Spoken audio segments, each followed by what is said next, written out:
අද අපි මේ ගැඹුරු ගවේෂණයෙන් කතා කරන්න යන්නේ ඉතිහාසයේ වඩාත්ම කුප්‍රකටයමත් නැතිනම් ලෝකේ පුරාම අතිශයින්ම කතාබහට ලක්වූ කාන්තා චරිතයක් ගැන.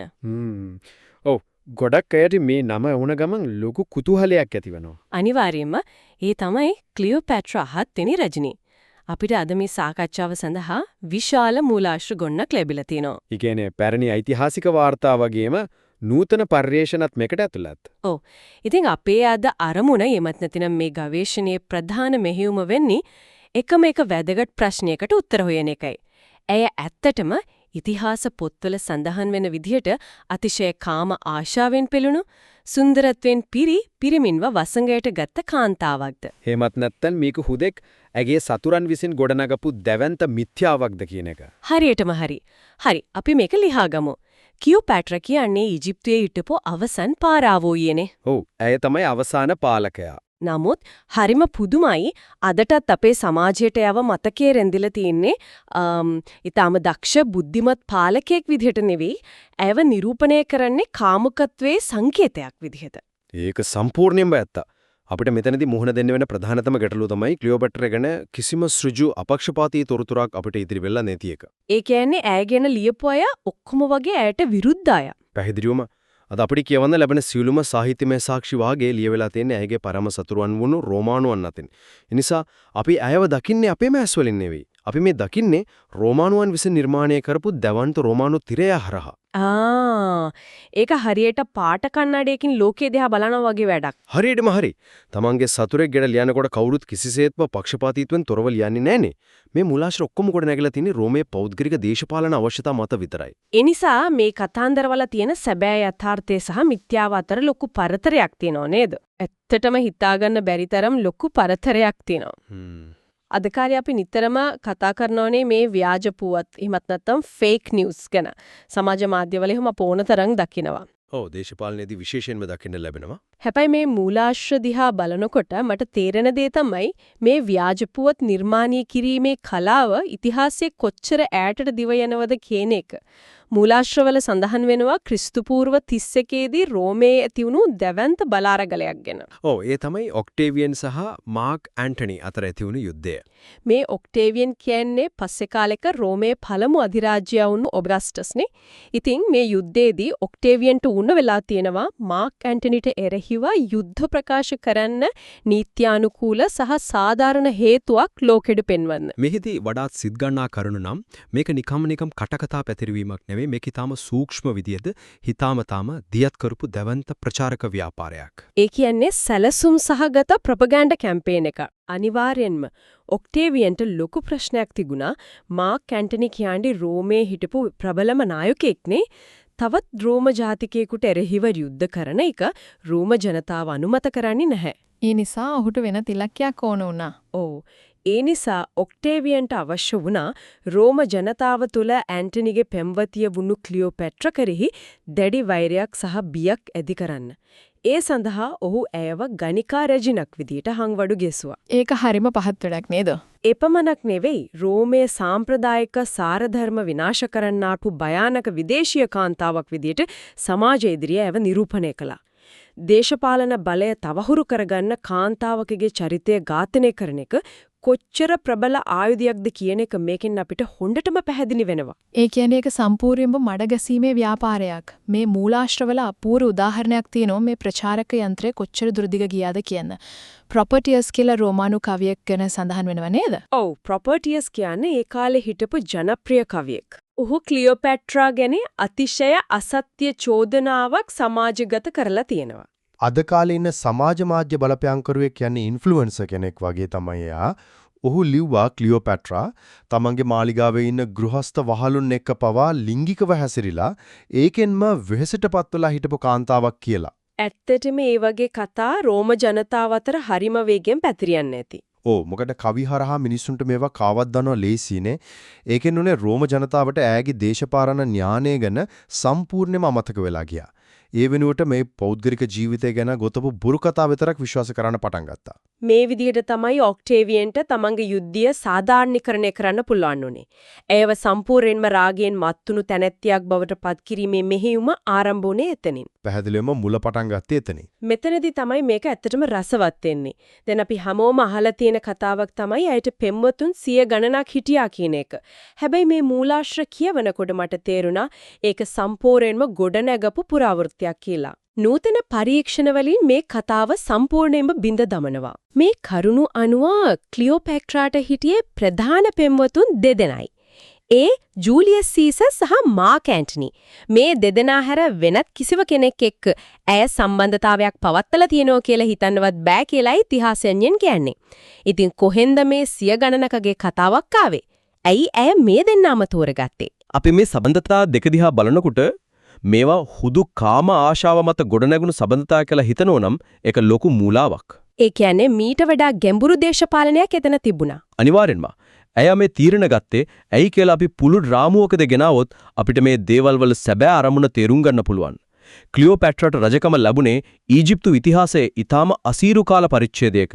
ඇගේ පියාගේ පාලනය හරිම දුර්වලයි කියලා මූලාශ්‍රවල තියෙනවා. ඔව්.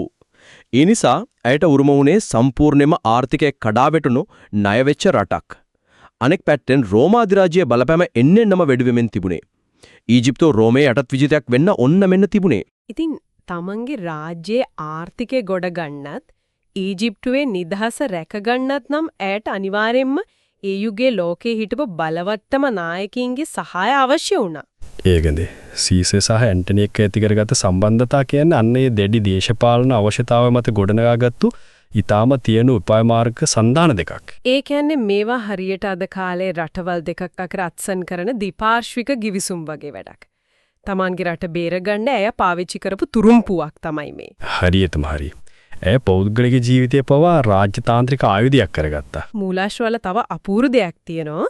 ඇගේ දරුවන් පවා මේ රාජවංශික දේශපාලනයේ ඒ කියන්නේ ඩයිනාස්ටික් පොලිටික්ස් වල ප්‍රබල කොටස්කරුවන් වුණා කියලා. සීසර් එක්ක හිටපු පුතා වුණු සිසරියන් සහ ඇන්ටනි එක්ක හිටපු දරුවන් තුන්දෙනා රෝමයේ එක්ක සන්දාන ගොඩනගා ගන්න ඇයට ලොකු ශක්තියක් වෙලා තියෙනවා. ඔව් ඒ ළමයිනුත් ඒ දේශපාලන ගේම් එකේම කොටසක්. හැබැයි මට හිතෙන වැදගත්ම දේ තමයි ඇය මේතරම් රෝම නායකයින් එක්ක සමීප වුණත් කිසිම රෝම ජාතිකයෙකු විවාහ කරගන්න කටයුතු කරලා නැති එක. අන්න ඒක තමයි ඇගේ දේශපාලන බුද්ධියේ හොඳම උදාහරණය. ඇය රෝමානුවන්ට තමන්ගේ රාජ්‍යය පාලනය කරන්න කිසිම වෙලාවක ඉඩ දුන්නේ නැහැ. රෝම ජාතිකයෙක්ව නිල වශයෙන් විවාහ කරගත්තනම් ඊජිප්තුවේ බලය නිතැතින්ම රෝමයට යනවා. එවනුවට ඇය ඊජිප්තුවේ බලය සම්පූර්ණයෙන්ම ඊජිප්තුවරුන් අතේම තියාගත්තා. ඔව් තමන්ගේ අරමුණු ඉටු කරගන්න ඒ වගේම තමන්ගේ රටේ ආරක්ෂාව වෙනුවෙන් ඇය තම බුද්ධිය වගේම ආකර්ෂණයත් ඊටම මනවින් පාවිච්චි කළා. මේකෙන් පෙන්නේ ඇය නිකම් පෙම්වතියක් වීමට වඩා තමන්ගේ රාජ්‍යයේ ස්වාධීනත්වය වෙනුවෙන් ඕනෑම දෙයක් කරන්න සූදානම් වුණු ඊටම දක්ෂ දුරදක්නා නුවණක් තියෙන දේශපාලන උපාය ශිල්පිනියක් කියන එකයි. ඉතින් මේ සතුර ලියපු කතා පැත්තකින් තිබ්බොත් ඇත්තටම අපිට ක්ලියෝපැට්‍රා ගැන තියෙන සෘජු සහ විශ්වාසවන්ත සාක්ෂි මොනවද? මම දැක්කා මේ පරිේශනවල විශේෂයෙන්ම සඳහන් කරලා තියෙනවා ඇය නිකුත් කරපු කාසි ගැන. ඔව් ඒක හරිම වැදගත් සාක්ෂියක්. රෝමානුවන් ලියපු සාහිත්‍ය කොච්චර පක්ෂපාතී වුණත් ඇය නිකුත් කරපු කාසි බොරු කියන්නේ නැහනේ. පුරාණ ලෝකයේ කාසි කියන්නේ අද කාලේ පුවත්පත් හරි සමාජ මාධ්‍ය හරි වගේ දෙයක්. මුළු රාජ්‍ය පුරාම තොරතුරු යවන්න පුළුවන් ප්‍රබල මාධ්‍යයක් නේද? අනිවාර්යයෙන්ම. මේ කාසිවල ඇව නිරූපණය කරලා තියෙන විදිහ අතිශයින්ම වැදගත්. සාමාන්‍යයෙන් ඒ යුගයේ රජිනියන්ව කාසිවල නිරූපණය කරන්නේ හිස ආවරණය වෙන විදිහට වැස්මක් එහෙමත් නැත්නම් වේල් එකක් එක්ක.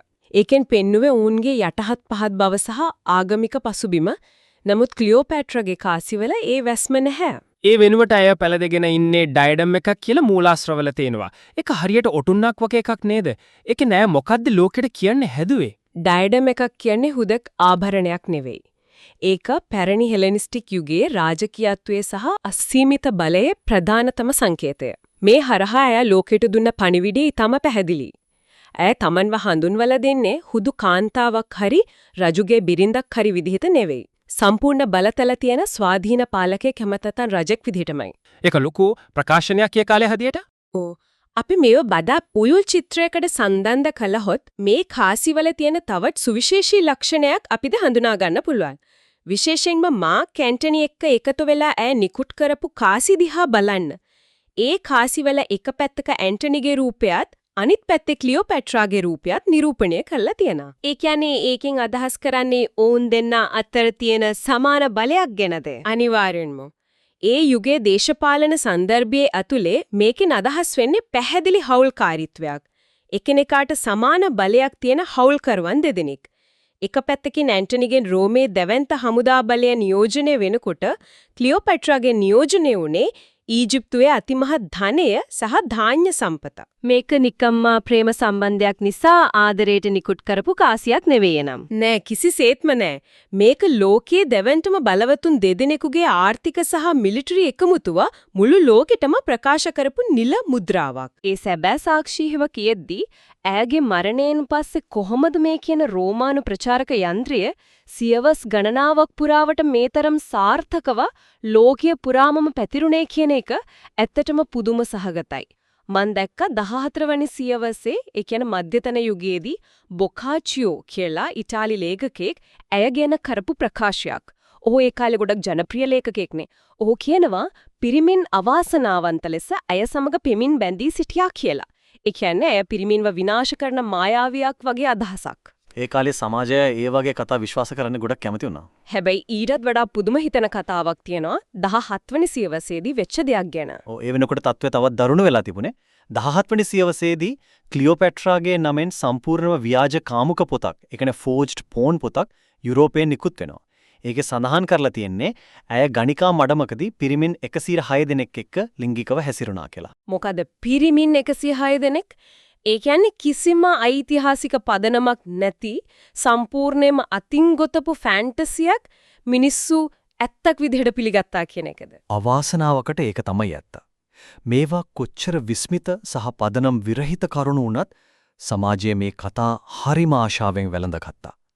ඉතිහාසයේ පුරාවටම බලවත් කාන්තාවක් කෙරෙහි විශේෂයෙන්ම දේශපාලන බලේතිර කාන්තාවක් කෙරෙහි සමාජය තුල පැවති දැඩි බිය සහ අකමැත්ත තමයි මේකෙන් පේන්නේ. ඒක තමයි ප්‍රධානම හේතුව. ඊට පස්සේ රොමැන්ටික් යුගය එනකොට කවියන් සහ ලේඛකයන් මේ මිත්‍යාව තවත් අලංකාර කළා. ඔවුන් ඇයට විවිධ නම්පට බැඳා කාමාශාවේ සර්පයා, නයිල් ගඟේ විෂ සර්පයා, රන්නුකුස්සා වගේ නම් වලින් ඇයව හැඳින්වුවා. මේකෙන් වුණේ ඇයව මිනිස්සෙක් කියන තත්වයෙන් පහළට දාලා භයානක මෘගයෙකුගේ තත්වයට පත් කරපු එක. මේ ඔක්කොම කතාස්සේ තියෙන යටි අරමුණ මට තේරෙන්නේ 19 වන සියසේ ප්‍රංශ ලේඛකයෙක් වුණු තියෝෆිල් ගෝටියර්ගේ ප්‍රකාශය දැක්කාමයි.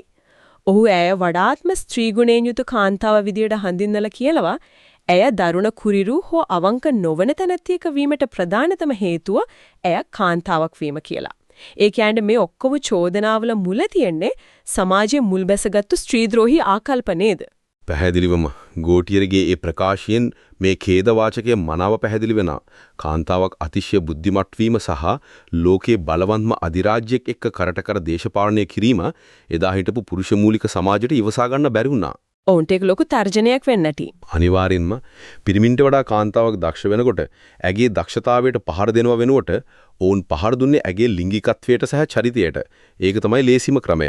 ඇයව කාමුක පිරිමින්ව රවටන මායාවියක් බවට පත් කළාම ඇගේ දේශපාලන ජයග්‍රහණ ඔක්කොම යටපත් කරලා දාන්න උන්ට පුළුවන් වුණා. මේ විදිහට ඇයව ලිංගිකකරණය කිරීම එහෙමත් නැත්නම් හැමදේම කාමුකත්වයට හරවන එකේ කොයිතරම් දුර ගියාද කියනවනම් ක්ලියෝපැට්‍රාගේ අර සුප්‍රසිද්ධ මරණය පවා ඔවුන් තමන්ගේ වාසියට පාවිච්චි කළා තියෙනව නේද? ඉතිහාසයේ හැමෝම දන්න කතාවක් නේ. ඇය සර්ප දෂ්ටණයකින් ඒ කියන්නේ ඇස්ප් කියන සර්පෙක් දෂ්ට කිරීමෙන් සිය දිවි නසා ගත්තා කියන එක. මේ මාරාන්තික මොහොත පවා කලාකරුවන් තමන්ගේ ෆැන්ටසියට අනුව විනාශ කරගෙන තියෙනවා කියලා මූලාශ්‍රවල පැහැදිලි කරනවා. ඔව් ඒක කලා ඉතිහාසයේ තියෙන ඊටාම කනගාටුදායක සිදුවීමක්. 15 වන සියවස අග වෙනකොට සාහිත්‍ය සහ චිත්‍රකලාව හරහා මේ කේදනීය මරණය පවා සම්පූර්ණයෙන්ම කාමුක දර්ශනයක් බවට පරිවර්තනය කරලා තිබුණා. ඇත්තටම මරණය කොහොමද කාමුක දර්ශනයක් කරන්නේ? පැරණි වාර්තාවල මේ මාරාන්තික සර්ප දෂ්ටනය සිදු වුණේ ඇගේ අතට කියලායි සඳහන් වෙන්නේ. හැබැයි පස්ස කාලේ කාපු යුරෝපීය කලාකරුවන් ඒ සර්පයාව අතින් ඉවත් කරලා ඇගේ පියුර දක්වා මාරු කළා. සමහර චිත්‍රවල සහ මූර්තිවල ඇගේ පියුරු දෙකටම සර්පයන් දෙදෙනෙක් බැඳී ඉන්න විදිහට නිර්මාණය කරලා තියෙනවා. ඒ කියන්නේ හිතාමතාම එක වෙනස් කරලා තියෙනවා. පැහැදිලිවම කලාකරුවන් අතින් වුණු මේ විකෘති කිරීම හරහා ඔවුන් උත්සාහ කළේ මොකක්ද? ඇයගේ මරණය කියන ඛේදනීය ගෞරවනීය මොහොත පවා සරාගී භවෙන් යුක්ත දෙයක් විදිහට සමාජයේ මනසට කාවද්දන්න. ඒ තුලින් මරණයේදී පවා ඇයගේ ගෞරවය නැති කරලා දාන උන් සමත් වුණා. ඉතින් මේ සියල්ලෙන් අදහස් වෙන්නේ කුමක්ද? අපි මුලින් අහපු ප්‍රශ්නෙට පිළිතුර මේ මූලාශ්‍රය සහ සාකච්ඡාව හරහා අපිට දැන් ඊටම පැහැදිලි. ක්ලියෝපැට්‍රා කියන්නේ කිසිසේත්ම අද අපි ඉතිහාස පොත්වල හෝ චිත්‍රපටවල දකින විදිහේ අධික කාම ආශාවෙන් පෙළුණු පිරිමින් පස්සේ ගිය කාන්තාවක් නෙවෙයි. ඇය භාෂා ගණනාවක් චතුර ලෙස හැසිරවීමට දැන සිටි ඊටම උගත් තැනැත්තියක්. ඇය ඊටම දක්ෂ පාලකෙක්. වසර 30ක් පුරාවට අතිශය දරුණු ආගමික හා යුද ගැටුම් මැඩ ඊජිප්තුව සයිප්‍රස්ය සහ මැද පෙරදිග කොටස් ඊටා සාර්ථකව පාලනය කළේ ඇයයි. තමන්ගේ පියාගේ පාලනයෙන් සම්පූර්ණයෙන්ම විනාශ වෙලා ගිය රටේ ආර්ථිකය නැවතත් සමෘද්ධිමත් කළේ ඇයගේ වෙහෙස මහන්සියෙන් සහ බුද්ධිමත් තීරණ වලින්. ඒක තමයි ඇයගේ සැබෑ ජයග්‍රහණය. ඇත්තටම කිව්වොත් ඇය තමන්ගේ රාජ්‍යයේ යහපත උදෙසා අසීමිත කැපකිරීම කරපු සැබෑ දේශපාලන දැක්මක් තිබුණු රාජ්‍යනායිකාවක්. මේ වැදගත් ප්‍රශ්නයක් මතු කරනවා. ඉතිහාසයේ සෑම විටම ලියනු ලබන්නේ ජයග්‍රාහකයන් විසින් කියලා අපි නිතරම අහන කියමනක් තියෙනෝනේ. ක්ලියෝපැට්‍රාගේ කතාවෙන් ඒක අකුරටම ඔප්පු වෙනවා. ඔක්ටේවියන් යුද්ධයෙන් ජයග්‍රහණය කළා. ඒ නිසා අනාගතය වෙනුවෙන් ඇගේ කතාව ලිවීමේ තනි අයිතිය රෝමානුවාට හිමි වුණා. ඒ කියන්නේ ජයග්‍රාහකයාගේ කතාව විතරයි ඉතුරු වුණේ? ඔව්. තමන්ගේ සතුරන්ගේ සංවිධානාත්මක ප්‍රචාරක ප්‍රයත්නයන් සහ සීවස් ගණනාවක් පුරාවට සමාජයේ මුල් බැසගත්තු ස්ත්‍රී ද්‍රෝහී ආකල්ප කොච්චර ප්‍රබලද කියනෝනම් ඒ හරහා අති විශිෂ්ට පාලකයෙකුගේ සත්‍ය කතාව සම්පූර්ණයෙන්ම යටපත් කරලා දාන්න උන්ට පුරාම වෙලා තියෙනවා. අද අපිට ඇගේ සැබෑ ස්වරූපය දැක ගන්න ලැබෙන්නේ අවුරුදු දහස් ගණනක් පරණ ඓතිහාසික කාසියක තියෙන රූපයකින් හරි මේ වගේ ඊටා සියුම්ම කරන නූතන පර්යේෂණයකින් විතරමයි. ඉතන අපූර්වම දේ තමයි මේක. අතීතයේ හිටපු මේ තරම් බලවත් බුද්ධිමත් සහ රාජතාන්ත්‍රික කාන්තාවකගේ සැබෑ දේශපාලන දක්ෂතාවය සම්පූර්ණයෙන්ම මකා දාලා ඇවිය හුදෙක් කාමුකත්වයේ සංකේතයකට විතරක් ලඝු කරන්න ඇගේ සතුරන්ට හැකි වුණනම් අද අපි ඊතා නිවැරදි කියලා දැඩිව විශ්වාස කරමින් කියවන ඉතිහාස පොත්වල මේ විදිහටම Tamanගේ සැබෑ කතාන්දරේ විකෘති වෙලා ගිය තවත් කොච්චර ඓතිහාසික චරිතයක්ද? විශේෂයෙන්ම කාන්තාවන්ගේ ඉතිහාසය කොච්චර යටපත් වෙලා ඇද්ද? විශේෂයෙන්ම Tamanගේම රටවල් ගොඩනගපු දැවැන්ත තීරණ ගත්තු. නමුත් පසුකාලීනම සතුරන්ගේ සහ පුරුෂ මූලික සමාජයේ පටු අරමුණු නිසා ඉතිහාසයෙන් මකා දාපු එහෙමත් නැත්නම් වැරදි විදිහට අර්ථකථනය කරපු තවත් කොපමණ කාන්තාවන්ගේ සත්‍ය කතාන්දර අපිට සදාහටම අහිමි වෙලා ඇද්ද? ඒක අපි තවදුරටත් පුළුල්ව සිතා බලන්න ඕනේ.